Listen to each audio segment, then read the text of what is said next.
I'm a 30-year-old woman, and Thanksgiving in my family has always been, let's just say, a production. Every year, it's the same. We gather at my parents' house, stuffed into a too-small dining room, and we go through the motions. Smiles are forced, old grudges get rehashed, and the atmosphere teeters on the edge of a blowout from the moment I walk through the door. But this year, I decided it was going to be different. I'd been working on myself, setting boundaries, and trying to let go of the feeling that I had to fix everything for everyone. Thanksgiving, though, felt like my last test. My family didn't exactly make things easy, and I had a feeling this year wouldn't be any exception. Still, I walked in, hoping for peace, armed with my best intentions. The moment I stepped inside, I could feel the tension. It was barely noon, and already, everyone seemed on edge. My mom was in the kitchen, barking orders as she pulled a turkey out of the oven. The smell of burned stuffing hit me like a wall, and the noise of clanging dishes and clinking glasses was intense. Mom gave me a quick hug, then whispered in that way only moms can, "Please, just try to get along with everyone today. It's Thanksgiving. It would be nice if you could. Fall in line, for once." Her words didn't surprise me. She'd always tried to keep up appearances, no matter what was boiling under the surface. As soon as I walked into the living room, Aunt Linda cornered me. She does this every year, and every year I brace myself. She started in immediately, asking me if I was still at that same job. Apparently, it's still hard for her to understand why I'd waste my education on a career that doesn't match her idea of success.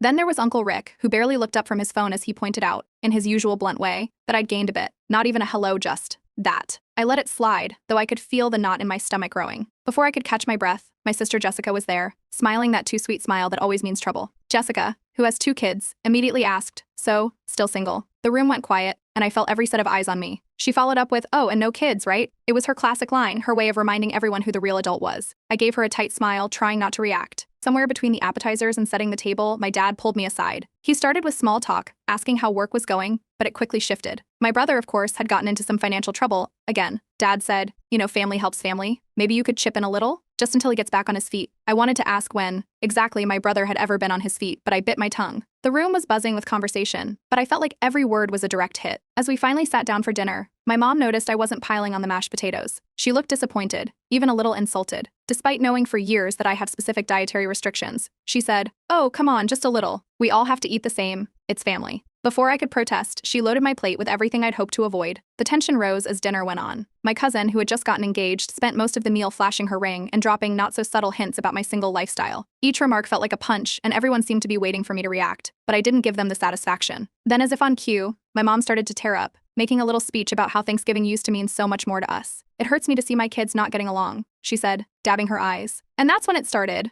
The old grudges, the usual arguments from past Thanksgivings that we all thought we'd buried. Suddenly, everyone was blaming me for things that happened years ago, dragging up memories I'd rather forget. Even if I tried to defend myself, it wouldn't have mattered. They'd all made up their minds about my sins ages ago.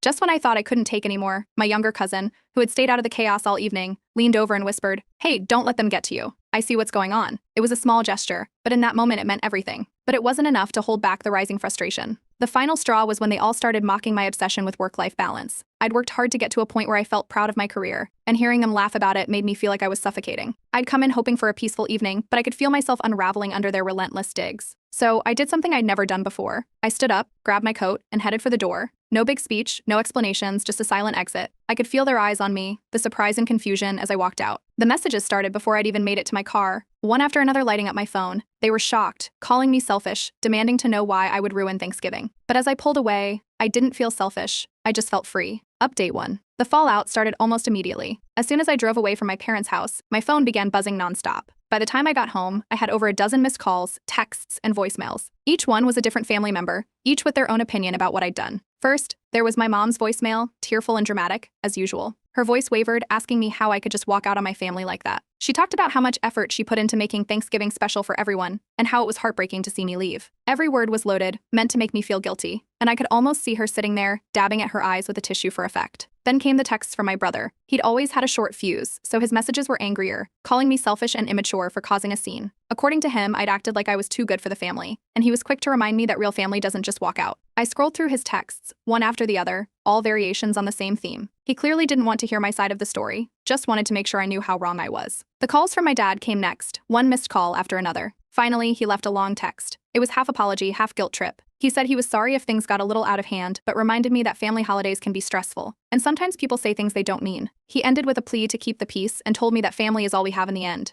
I wasn't sure what to make of his message. It felt like he was on the verge of taking my side, but then he'd pull back, falling back into the family unity line. As I tried to process all the messages, my Aunt Linda chimed in with a text of her own. She went on about how Thanksgiving is a time for family and how I had ruined it for everyone by leaving. She made sure to add that my mother was devastated and that I should call to apologize. Aunt Linda was always like this, quick to jump in, even when it wasn't her place. Then there was my sister, Jessica. Strangely enough, she didn't say anything. No text, no call, nothing. It was a rare moment of silence from her, and in a way, it was almost worse than the barrage of messages from everyone else. Jessica had always been the queen of passive aggressiveness, and this felt like her own way of punishing me, by giving me the silent treatment. I knew I couldn't take it all at once, so I decided to take a step back. I blocked my mom's number temporarily, as well as my brother's, just to get a little peace. The constant messages were exhausting, and I needed a break from the guilt tripping. I left a few contacts open, like my dad and my cousin, who'd been supportive during Thanksgiving. I didn't want to block everyone entirely, just enough to breathe. The next day, my friends came over. I told them what happened, and they were there to lend a hand, surprised but proud that I'd finally set boundaries. They knew how difficult my family could be, and were happy to see me putting myself first for a change. We spent the day talking, laughing, and distracting me from the chaos of it all,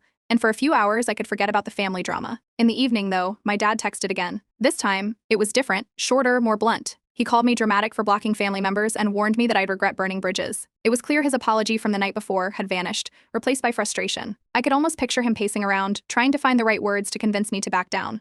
As the messages kept rolling in, I felt a pang of guilt when my cousin reached out, the only family member who hadn't tried to guilt trip me. He said he was sorry for what had happened, and that he understood why I'd left. It was a short message, but it left me feeling a bit torn, like I'd somehow let him down by leaving. Still, I knew deep down that it wasn't my job to stick around and endure the family's treatment just to spare his feelings. I decided to bring it up with my therapist, who had heard me talk about my family for years. She listened to everything that had happened and encouraged me to stand firm in my boundaries. She reminded me that I had the right to distance myself from toxic dynamics, even if that meant facing the backlash. It wasn't easy to hear, but it was the reminder I needed to keep going. Over the next few days, the resentment started to build. The more I reread their messages, the clearer it became that my family was refusing to see my side. Everything was twisted into how I'd abandoned them, and no one seemed to care about why I felt the need to walk out in the first place. It all came to a head when I received a particularly nasty text from my mom. She'd sent a long list of everything she thought I'd done wrong over the years, each point designed to make me feel like the problem. That was it. I blocked her number, too, along with my dad's. I knew they'd keep reaching out, but I'd had enough. The silence was both strange and freeing.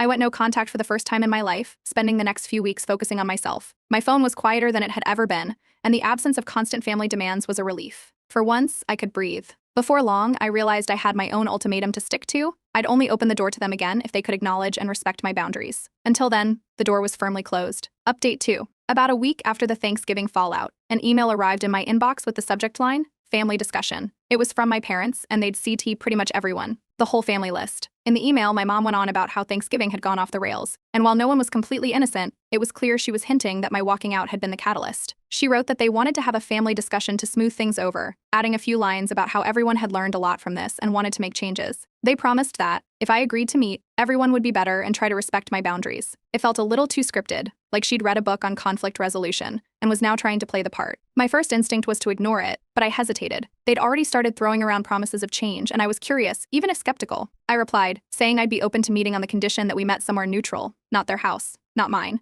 I chose a small cafe in town where I knew they'd feel out of place enough to avoid causing a scene. After a few back and forths, they reluctantly agreed, even if they clearly weren't thrilled about the location. On the day of the meeting, I arrived first, choosing a booth in the back corner. When they walked in, I could tell right away they were uncomfortable. My parents looked around, shifting in place as they took in the casual setup. My mom shot me a tight smile, and they slid into the booth opposite me, my brother and sister filling in beside them. The air felt thick with tension, and no one seemed eager to start. My mom cleared her throat and launched into a carefully rehearsed apology. Her voice was soft, and she kept dabbing her eyes as she spoke, saying things like it was never my intention to hurt you and I just want us to be close again. The apology felt shallow, though. It was all about how she felt, how she missed me. There was no acknowledgement of the pressure they'd put on me, or of the way they'd crossed lines. I nodded along, waiting to see if she'd address any of the real issues. She didn't. My dad, on the other hand, looked at me and sighed, saying that maybe they could try to be more understanding if it meant keeping the family together. His tone was begrudging, and it was obvious he didn't fully believe his own words. Still, it was something, and I kept my face neutral, waiting to see what else they had to offer. Then my sister Jessica chimed in, her voice dripping with that same passive aggressiveness I'd come to expect. She said that, while she understood my desire for space, I needed to be more flexible if we were ever going to move forward. Flexible, as in go back to the same dynamic where I stayed silent and let everyone else walk all over me. I kept my mouth shut, letting her finish, but I could feel the frustration building. Just as I thought they might at least try to meet me halfway, my brother spoke up. He shrugged, saying that the entire situation had been blown out of proportion and that I was too sensitive about everything. According to him, I'd overreacted, and all this fuss was unnecessary drama. His words landed like a slap. They were practically gaslighting me, shifting blame onto me as if I'd made it all up. At that point, I knew I had to be direct. I told them I wasn't interested in more apologies or flexibility if it just meant going back to the same toxic patterns. If they really wanted me around, they'd need to respect my boundaries and stop dismissing my feelings. They exchanged glances, clearly uncomfortable. My dad nodded, reluctantly agreeing to try, but the look in his eyes told me he wasn't fully on board. Their agreement came with a side of jabs. They'd nod and say they understood, only to add little comments about how family should be willing to compromise and how we all have flaws. It was all just passive-aggressive enough to let me know nothing had really changed. After one final dig from my sister about how hard it is to always walk on eggshells around me, I felt that same frustration rising all over again. They wanted me back on their terms, not because they actually respected the boundaries I'd set. Without another word, I picked up my bag and stood up, ready to leave once more. As I walked out, I could hear my mom's voice rising behind me, pleading, but I didn't turn back. I'd given them their chance, and it was clear they weren't willing to truly change. After that meeting, I expanded my block list, adding my siblings and only leaving my younger cousin unblocked. He was the only one who'd reached out without piling on any guilt or criticism, and I appreciated his quiet support. The rest, though, they were done. A few days later, I talked with my therapist, telling her everything that had happened during the meeting. She listened and nodded, reassuring me that it was okay to protect myself from toxic relationships, even if those relationships were with family. I knew then that this wasn't just a phase. I was done letting them manipulate and control me. Predictably, my phone started buzzing again, this time with even angrier messages. My mom, my dad, and even my aunt were now furious, accusing me of abandoning the family. They piled on guilt and accusations, but this time I felt stronger, more certain. I didn't need their approval, and I wasn't going back. Finally, for the first time, I felt like I was standing up for myself without hesitation. And that, more than anything, felt like freedom. Update 3. Not long after I left the family discussion, I started hearing whispers about rumors spreading within the family. My phone buzzed with messages from friends, asking what had happened. They'd heard stories about my disrespect and how I'd supposedly abandoned my family during the holiday. It was clear my family had taken things up a notch, rallying extended relatives and anyone else who would listen, painting me as the villain. One friend messaged me, genuinely confused. She'd known me for years and couldn't believe the things she was hearing. My mom and sister had apparently called some mutual acquaintances, telling them I'd disrespected the family by refusing to participate in family traditions, and that I'd humiliated my parents by leaving during Thanksgiving. My sister was especially vocal, making vague posts on social media about betrayal, selfish family members, and how some people just don't understand loyalty. It was almost comical how quickly they turned on me, but I knew their game. They wanted me to feel isolated, hoping that if enough people started questioning my actions, I'd cave and come running back. It didn't take long before I saw one of Jessika's posts. She'd posted a selfie with my mom, both looking heartbroken, and the caption read, "Some people never learn to value family until it's too late." The comments were full of sympathies from family friends and distant relatives,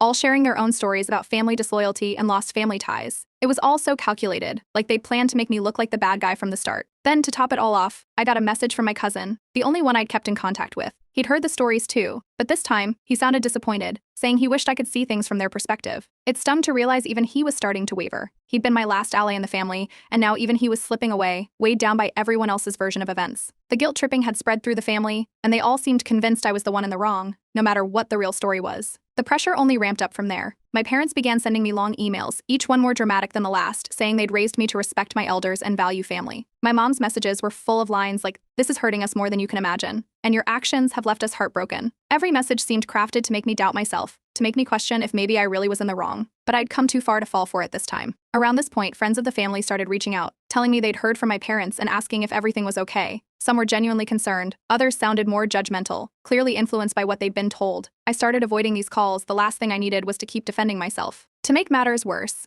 my mom found ways to tell her side of the story wherever she could. She even posted about it in a local community group on Facebook, in one of those vague posts that didn't mention me directly but was clearly about me. She shared how heartbreaking it was to be abandoned by family, with comments full of supportive messages about praying for her, and how some kids just don't appreciate what they have. The post spread, with people who didn't even know us commenting and offering advice, all based on her one-sided version of events. I thought about responding, about posting my own version of the story or setting the record straight publicly, but I knew that would only lead to more drama, and the last thing I wanted was a public back and forth with my family. I stayed silent, hoping that the lack of reaction would eventually force them to stop. Instead, their efforts only intensified, like they were determined to keep me in the wrong until I gave in. In the end, all the drama showed me who my real friends were. Some people I thought I could trust backed away, clearly influenced by the family narrative. Others stayed by my side, offering support and refusing to buy into the rumors. My friend group got smaller but stronger, and I found comfort in knowing who I could really count on. Therapy became a lifeline, helping me unravel the decades of manipulation and guilt tripping I'd grown up with. I'd spent my whole life being the family fixer, the one who kept the peace, no matter how much it cost me. My therapist helped me see why breaking away had felt so hard, why I'd stayed in the cycle for so long. For the first time, I started to understand that none of this was my fault, that setting boundaries didn't make me the selfish one. And despite everything, my family didn't let up. They wanted an apology, and they wanted it publicly. I kept getting messages from my mom, demanding that I clear the air and apologize for disrespecting the family.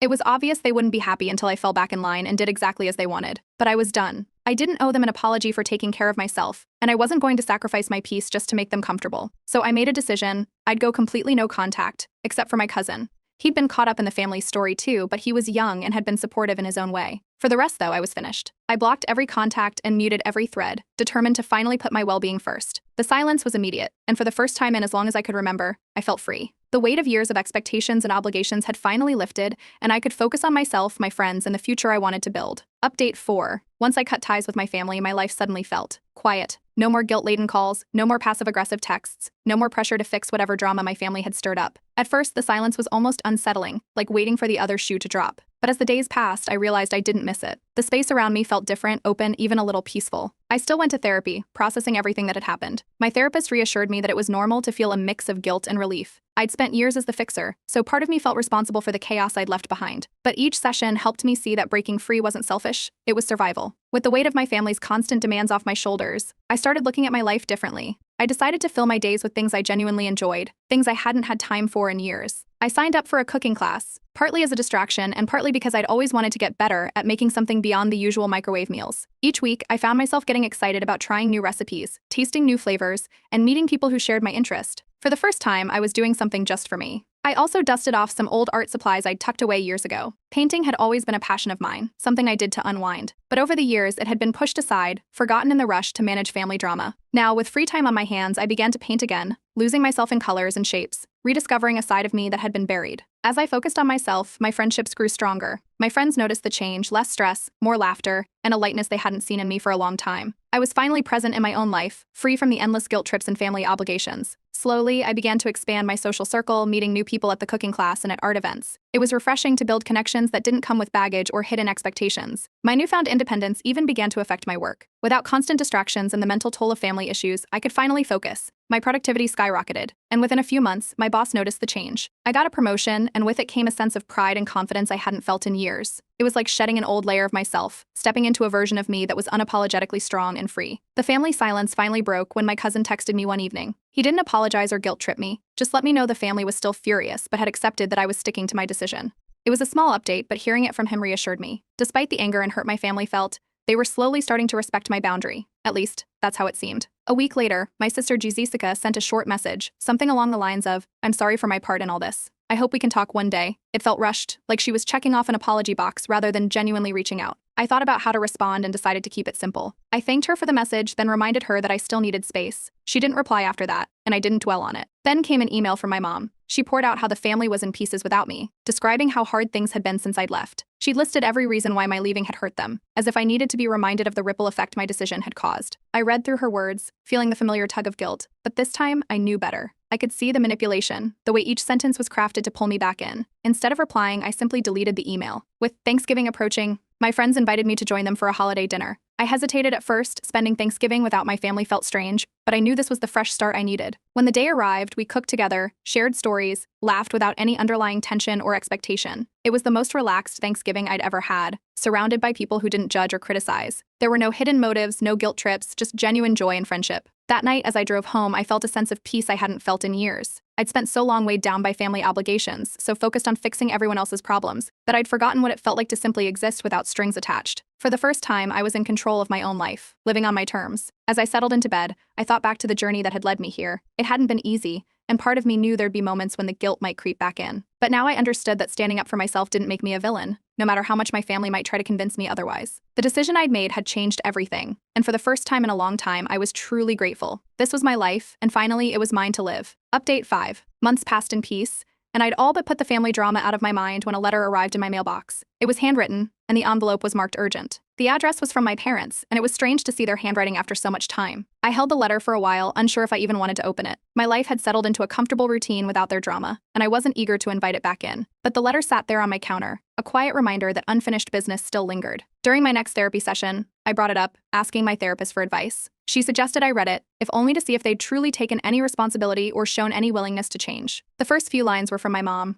her handwriting shaky. She started by apologizing for everything that had happened over the past year. This wasn't like the texts or emails she'd sent before, full of guilt trips and subtle jabs. Instead, she acknowledged the manipulation, saying she hadn't realized how her actions had affected me over the years. She wrote that, looking back, she could see the patterns now and understood why I'd felt the need to walk away. She even admitted she'd pressured me to take on roles in the family that weren't mine to bear, always expecting me to fix things. It was as close to an honest apology as I'd ever seen from her. My dad's part followed, and it was shorter, more reserved, but it surprised me. He admitted that he'd ignored a lot of the issues because he thought it was easier to keep the peace by turning a blind eye. He wrote that he missed having me in his life, and he was even willing to attend therapy if it meant we could rebuild some sort of relationship. It was shocking to read. My dad had never been one to even mention therapy, let alone suggest going himself. Then there were notes from my brother and sister, tucked in at the end. My brother wrote that he was sorry if he'd added to the pressure, admitting that he'd always taken it for granted that I'd help, assuming I could handle it. My sister's note was short, more of a general apology for her behavior during the Thanksgiving debacle and the smear campaign that followed. I could tell she wasn't as invested, but even her message felt a little more genuine than anything I'd received from her before. Toward the end, they proposed a meeting as a family, with the added condition that we could all attend therapy together to work through the issues. They left it up to me, saying they'd respect whatever decision I made. For the first time, I felt they might actually mean it. I took a few days to think it over, then sat down to draft my reply. I kept it honest and to the point, telling them how much their actions had affected me and why I'd made the choices I had.